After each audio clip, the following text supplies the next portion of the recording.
discuss about restoration. May I call on Sister Diana? Ayan, bago po tayo makakaupo na po ang bawat isa.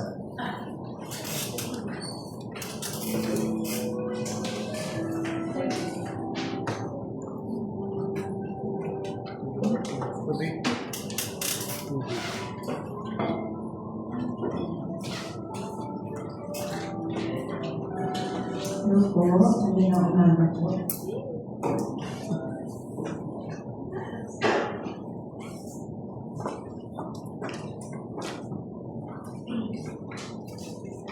Okay, so restoration. So kanina sa pag-end po ni Sister Anne, di ba? Nabanggit na yung elder brother is siya yung nangangailangan ng restoration. So dito po, sa lesson na to is makikita natin ano ba yung mga restoration na kailangan ni elder brother para ma-restore siya.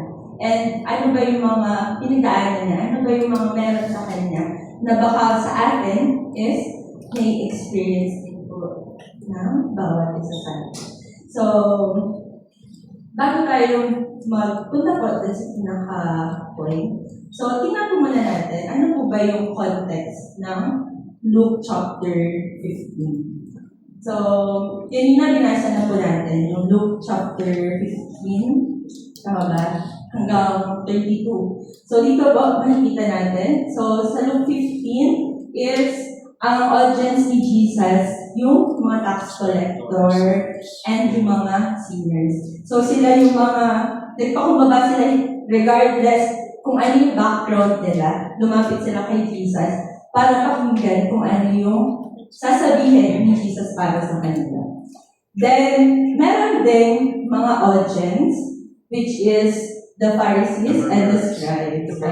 So sila naman, kung yung mga taxpayer and then yung mga sinner, umupo sila para makinig kay Jesus, sila naman, sila yung mga marites, sila yung mga nambabaksta. Parang, bakit sila nakikinig? Bakit parang nakikihalubilo sila kay Jesus? Bakit nakikihalubilo si Jesus dyan sa mga makasalanan na yan?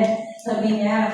So, sila, yung mga Pharisees, sila po yung mga kilalang alam yung batas, alam na alam nila kung ano yung nakasulat dun sa scripture, ginagawa nila kung ano yung tama dun, pero hindi nila ma-recognize mismo na si Jesus ay isang Diyos. So, and then, dito, sa tatlong parable na ito, makikita po natin sa Luke chapter 15, makikita natin na may tatlong parable po na kinuwento si Jesus.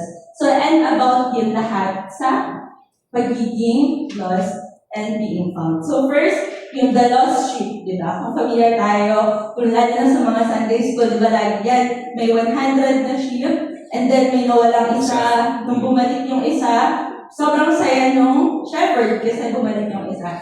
And then, the lost coin, and then yung lastly is the lost sign. Na kung saan, dito, dinetailed ni Jesus yung story. So dito, makikita natin, sa tatlong parable na to, pinapakita ng Panginoon na kung paano siya nagre-rejoice, kung paano sila nagre-rejoice every time na merong nawawala na natatagpuan po ulit. So dito, sa parable of the prodigal son, na pinakita na rin po, sinabi na rin ni Sister Ellen, na si Jesus, siya yung nag-represent dun sa Father, na nag-rejoice siya dun sa prodigal son na nawala. Then the younger son represents yung mga sinner na, or pwede siguro sila din yung mga backslider na lumayo na talaga sa Panginoon at hinihintay pa rin ng Panginoon na bumalik ngayon. And then, lastly is yung elder son na nag-represent dun po sa Pharisees. So, kung matatandaan natin, sino nga ulit yung mga Pharisees? Sila yung mga ayun, sila yung mga bishop, sila yung alam na alam nila kung ano yung batas, ginagawa nila ng walang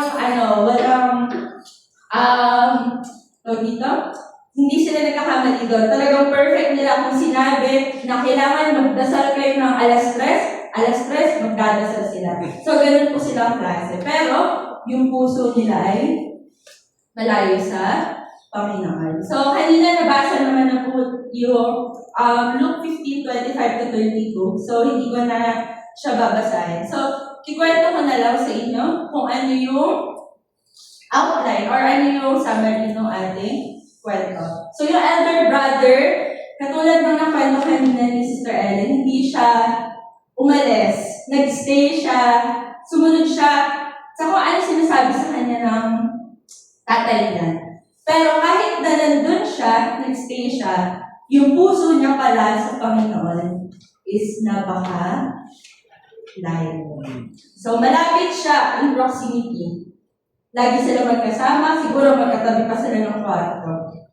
Pero, wala silang intimacy. And, yung loyalty niya sa kanyang tatay ay napuno ng galit, ng lungkot, ng bitterness, ng pain, and ng comparison doon sa kanyang younger brother. So, kinat niya lahat ng mga batas na pwedeng, so, dahil umalis yung kapatid niya, so siya na lang yung natitira. So, kaya gagawin niya lahat ng tama, lahat ng gustong sabihin sa kanya ng tatay niya. Pero, na-miss niya na magkaroon ng relationship dun sa kanyang tatay. Na kahit na gano'n pa siya nag-work ng, kahit gano'n pa siya mag-work hard sa kanyang tatay, hindi niya man lang na-experience na totoong mahalin yung kanyang ama. So, dati sa akin, nung bata ako, di ba, lagi natin naririnig. Siguro sa Sunday school, alam mga teachers, lagi natin naririnig na yung story ng prodigal son. So, honestly ako, nung lumaki ako, talagang isa yung sa story na hindi ko talaga makakalimutan. At sinabi ko na hindi ko gagawin yung ginawa ng prodigal son. Una kasi, wala naman kaming yaman. May papamana ng tatay ko. Pangalawa, 7 kami magkakapatid. So, kung hahati-hatiin yun, diba? Ilan na lang matitira. Pero, joke lang. Pero, yung pagiging prodigal son, pwede ko pala yung maiwasan. Pero yung pagiging elder brother, yun pala yung hindi natin maiwasan. Lalo na yung mga Kristiyano.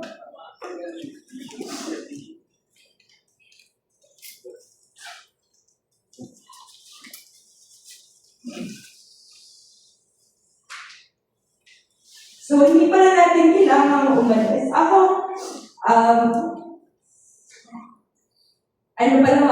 grade 1 pa lang ako, tinanggap ko na si Jesus bilang sarili kong tagapagligtas. And never ako umalis sa simbahan. Kasi sabi ko, hindi ko gagawin, hindi ako magbabackslide. Kasi ayoko ma-experience yung hirap, diba? Pero yun pala, yung ma-experience ko pala is yung pagiging elder brother. Na baka, isa din sa atin, baka yun din yung na-experience. Nakilalang din natin ang pastor. Sa kwento ko lang, actually, nung nag-EGR kami, ito yung story na pinaka-talaga tumatak sa akin. Kasi nakita ko yung sarili ko. Kaya, hindi ko alam bakit ito yung binigay nila sa akin. Parang hindi ko kaya ituro na hindi umiiyak. Kasi ito talaga yung pinaka-dagdag sa akin. So, before niya, lumaki ako sa simbahan. Lagi ko ginagawa, sama ko sa ministry, ganito. Pero nung high school, na kung saan nagkakaroon ng mga transition, and then yung parents ko, parang naghiwalay sila. So, doon nag-start na sobrang tumigas yung puso ko.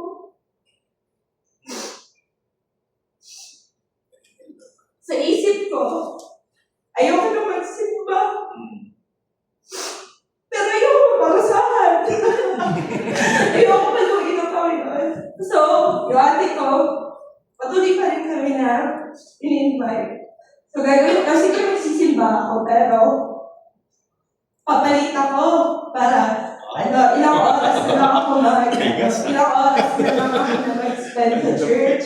Ayan. Pero pagkatapos ng service, aalis ako agad. Ayoko makipag-usap kahit kanino. Ayoko may makakita sa akin. Tapos, pag sa bahay, naiinis ako sa kanila kapag sobrang saya nila. Sabi ko, bakit sila masaya pagka wala ako pagka hindi kami magkakasama? Bakit sila naging masasaya? Bakit ako, parang okay lang sa kanila na makita nila ako na nagmumukmuk sa isang tabi. Sobrang emo. As in, dumating sa point na talaga parang gusto ko yung eyeliner, yung gusto at nauso dati, yung tumaan mo ako sa ganun. Nakakahirap na aminin, pero opo, nagpabangs ako. Tapos yung eyeliner ko, sobrang kapal. Talaga sobrang bitter ka sa mundo. And, hindi ko alam kung saan nagagaling yun, pero siguro dahil yan sa mga experience, sobrang grabe yung galit sa puso ko. Na kahit, parang pag kami, kahit sa school, nakikita na lang nila ako, hindi ako umiiyak. Tapos sasabihin sa kanya mga klase ko, tingnan mo, nababaliw. Sabihin nila sa akin, nababaliw na daw ako. Tapos matatawa ako deep inside. Tapos kunwari na ganyan pa din ako, pero tawa-tawa na ako. Pero ako sinasabi ng baliw. Tapos, dumating na yung time ng EGR. So parang ng time na yun, wala namang heart sa ministry. Ayaw ko, siguro ako sabihin na ito, because mag-back up ka. Kasi hindi mag-back up ako. Pero yung puso ko, parang wala talaga, hindi ko na talaga makita yung joy sa ginagawa ko. Sobrang bitter ko talaga. And then, nag-invite ako sa EGR. So sa EGR, yung natatandaan ko, ayoko pa umatende. Kasi parang sabi nila, iiyak-iyak daw. Hindi naman ako iiyak kasi hindi naman ako iiyakin. Hindi naman halata nila. So, nung dumating yung EGR, and then si Ate Faith, siya pa yung nag-share nito. Galit ako sa kanya. Hindi naman sa dahil may ginawa siya, kundi sobrang bitter ko lang. Kasi sobrang masayahin ni Ate Faith. Galit ako sa mundo.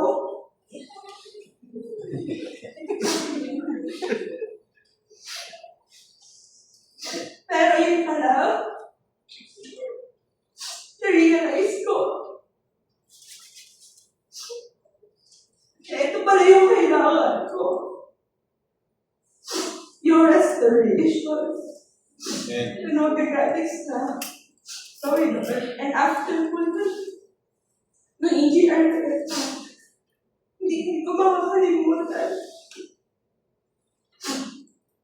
Yun na rin yung nag-start na na-realize ko na ang dami kong panahon na sinaya.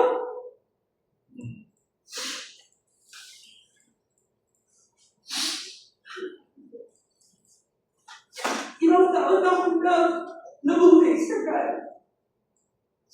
Nalungkot sa inis. Kasi hindi ako natutuwa sa nakikita ko sa paligid. Wala akong kaibigan. Pero ang sabi ko palang nasayang na oras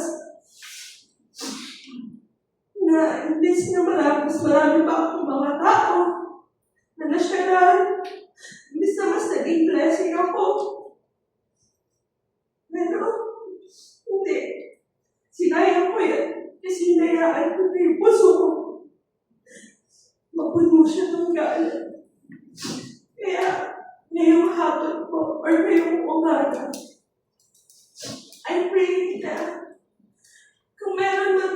Pilipino na katulad ko. Na sana, katulad ko po, makita niyo rin yung kalayaan, yung restoration na kinakailangan ng puso.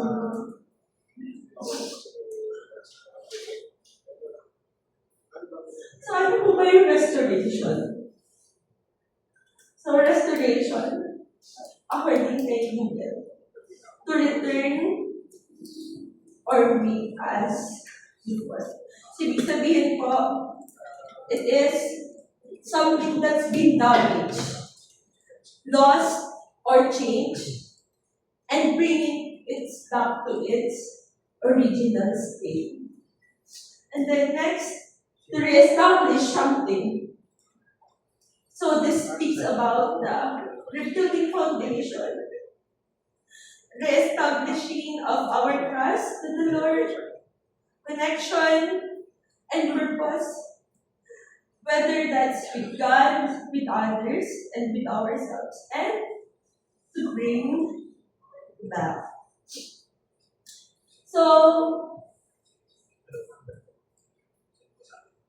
ano po ba yung mga restoration na kinakailangan ng older brother na baka kailangan din natin, kailangan din ang puso natin? So, number one po is the restoration of the heart. So, kung titignan po natin, kung nakabukas pa yung mga Bible na sa Luke chapter 15, verse 25 to 28. So, dito makikita natin yung bitterness niya towards the younger brother. Diba, kinuwento ni Sister Ellen, narinig niya, bumalik yung kanyang nakababatang kapatid. Pero imbis na pumasok siya, tumakbo ng may kaligayahan, ang ginawa niya, huminto siya, nagalit, at nagmukmok. Imbis na lumapit siya, tignan man lang kung sino, ginawa niya, nagtanong lang siya dun sa servant, ano ba nangyayari? Bakit sila nagsasaya? So, nalaman nila na, nung nalaman niya na yung kapatid niya pala yung bumalik, nagalit siya palalo. So, kinakailangan niya is yung restoration ng puso niya. So, bitterness is a sign of the heart that needs restoration. So, makikita natin, grabe, sobrang offended siya. Sobrang na-offend siya na nakita niya na nagsaya yung tatay dun sa kanyang nakababatang kapatid. Imbis na makisaya siya bilang kapatid. And then, sometimes, we serve faithfully, but silently, we carry the comparison and pride. So, minsan, grabe, para okay, sige, sisipa tayo. Minsan, baka siguro isa pa tayo sa pinakamaaga. Pero baka yung puso natin, punong-puno pala ng pride, ng comparison, na hindi natin nakikita na yung puso natin, kailangan na pala ng restoration. And then, sabi nga po sa Ezekiel 36:26, a new heart also will I give you. Sabi ng Panginoon. The next po is the restoration of purpose. So dito, makikita natin sa verse 28 to 29 naman. So na-feel niya na imbis na magpasalamat siya sa Panginoon na nakita niya yung kapatid niya, ang na-realize niya pa, bakit ako nandito ako ang tagal ko, hindi mo man lang ako pinagkatay. Hindi ka man lang nagpa-party ng ganito. So para ang na-feel niya is, hindi siya na-appreciate. Unfair yung treatment sa kanya. At yung pagsunod niya sa Panginoon, hindi pala out of love, kundi out of performance lang. Para may nakita lang na iba na, ay, hindi nagawa to, ay, buti pa itong panganay, nanatili dito. O, di kaya kunwari sa atin, ay, baka mamaya kumakanta pa tayo, pero yung puso pala natin, wala nang pagmamahal sa Panginoon.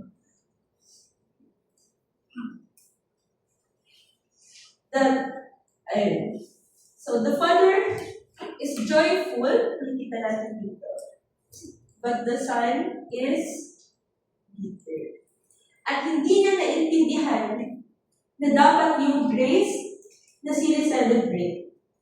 Pero sa kanya, yung grace na nakita niya, na pinamalas ng Panginoon sa kanya, kinagalitan niya pa, kinainisan niya pa doon sa kanyang younger brother. The next is the restoration of relationship.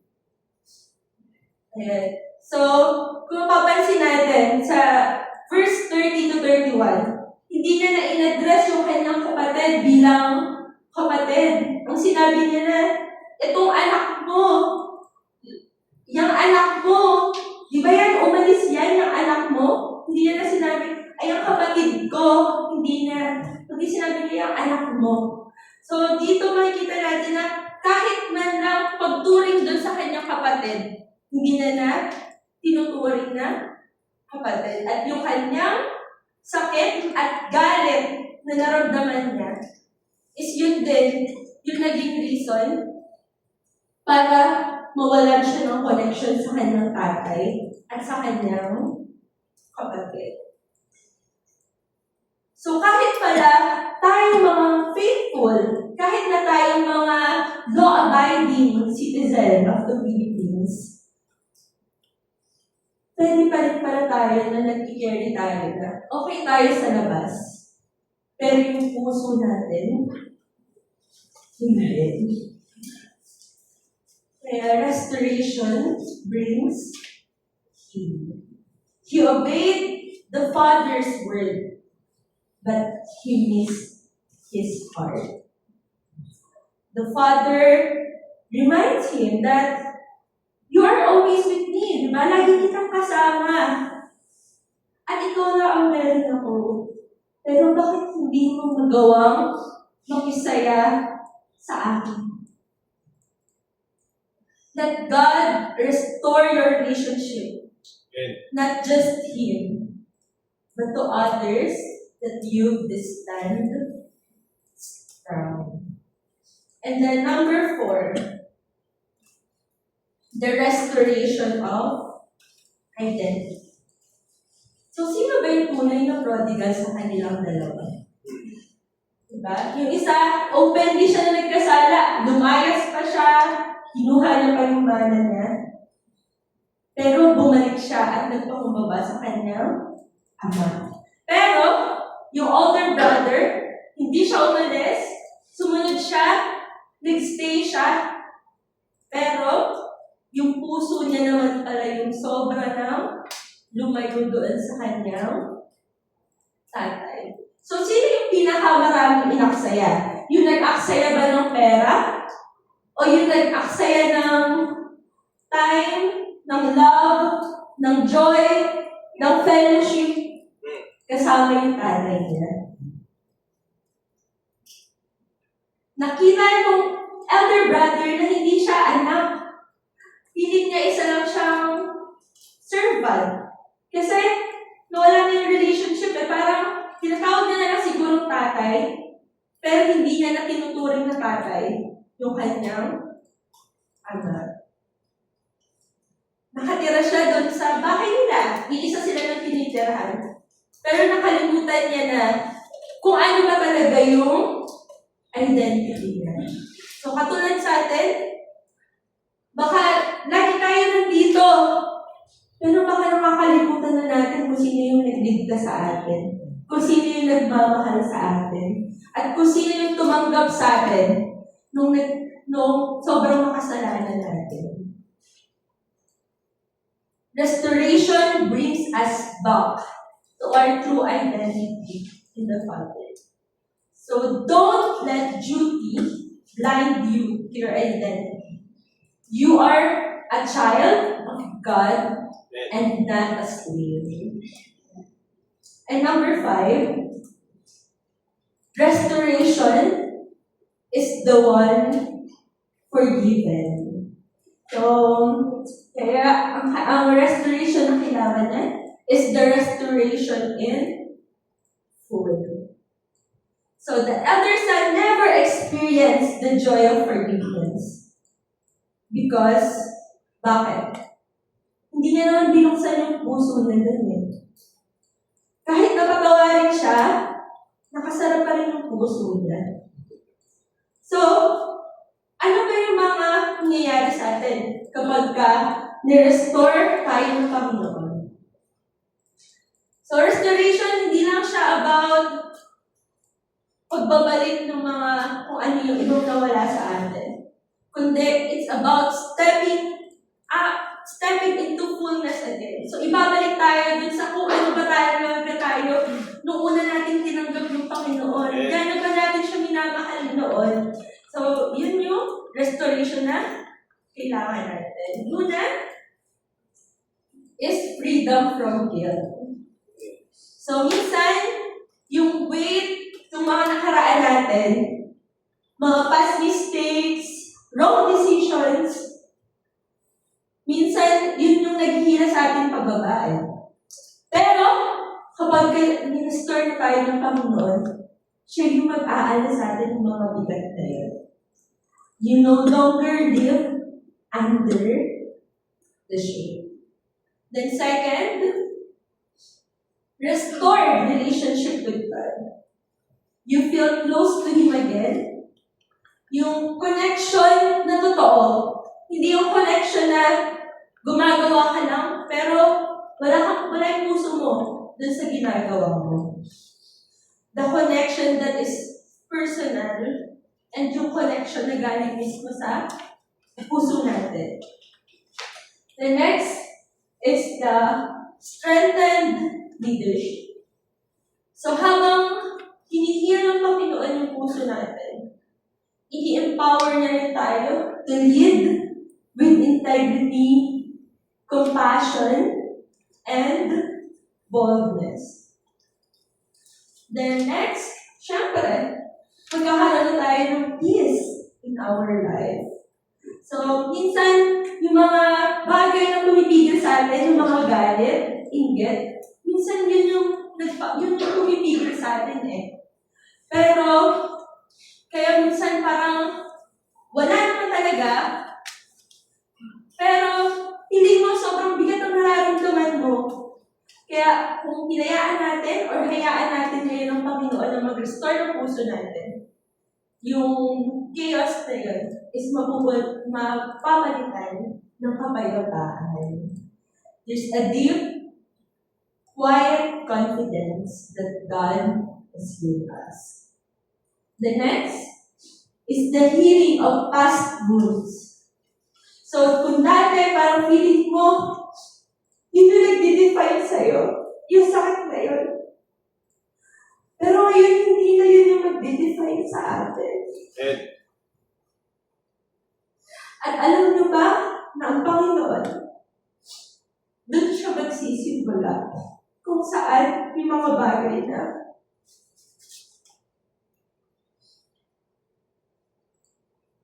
nagkakos sa inyo para masaktan. Then next is a new heart and a new spirit. So gaya ng pangako ng Panginoon sa Ezekiel 36:26, He gives you a soft heart and He will fill you with His Spirit. So, restoration changes everything. It's not just a recovery dun sa ating kung nagkasakit para siyang sakit na gumaling tayo, kundi isa siyang renewal na bumabalik ulit tayo sa kung ano ba talaga yung dinesign sa atin ng Panginoon. It's freedom, healing, and purpose restored by the Father's love. So forgiveness is also a door to personal healing. Kung magpatawad tayo, kung hahayaan natin, napatawaran din tayo ng Panginoon. Isa yun sa pwedeng naging daan para i-restore tayo ng Panginoon. So, in conclusion, may kita natin sa last verse. The father gives the party to invite the son in. Diba? Lumabas siya mula sa party kahit na nagsasayahan kasi nakita niya may isa siyang anak na nasa labas. Lumabas siya para i-invite din sila. Para invite din siya papasok doon. So, hindi natin alam kasi doon na nag-end, di ba? Yung story na kinakausap ng father yung elder son. Pero, hindi natin alam kung pumasok ba siya, nakisaya ba siya, o mas lumayo pa siya, hindi natin alam. Pero, hindi na yung importante. Ang importante is yung ngayon.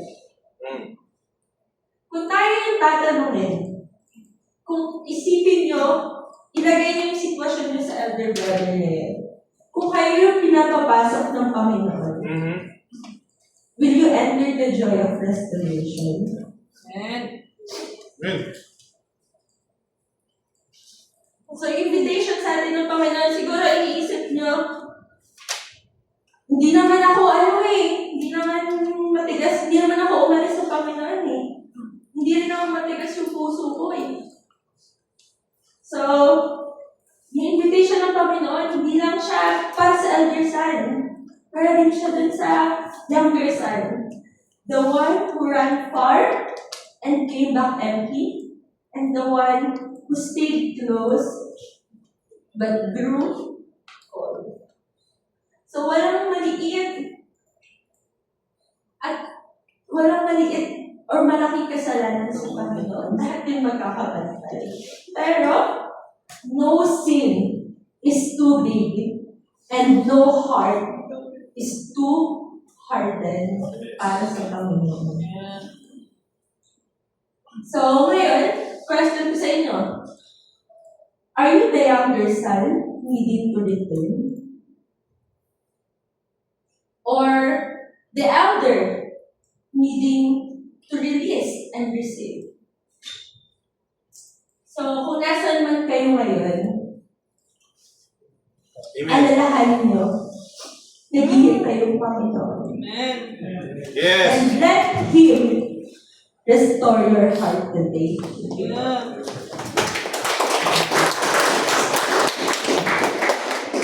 Grabe, ganda. Natutunan kayo mga kapatid. Great opportunity sana to have a small group Kaso dahil sa time natin, no? Okay, so